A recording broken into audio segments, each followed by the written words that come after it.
اسلام کی، قرآن مجید کی پہلی جو تعلیم دی جا رہی ہے، پہلی آیت نازل ہو رہی ہے، اقرأ بسم ربک الذی خلق خلق الانسان من علق اقرأ وربک الاکرم الذی علم بالقلم۔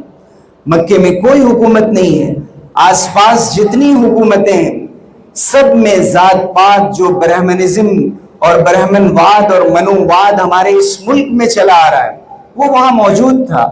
وہاں ریشزم تھا، وہاں نسل پرستی تھی، کالے اور گورے کی تقسیم تھی۔ اس ماحول میں قرآن یہ کہہ رہا ہے کہ علم حاصل کرو اور اپنے رب کو پہچانو۔ علم حاصل کرو گے تو ظلم اور انصاف میں تم فرق کر پاؤ گے۔ اور علم کی تعلیم دیتے ہوئے یہ بیان کیا گیا کہ اس رب کے نام سے پڑھو جس نے پیدا کیا ہے، سب کو پیدا کیا، تمام انسانوں کو، تمام مخلوقات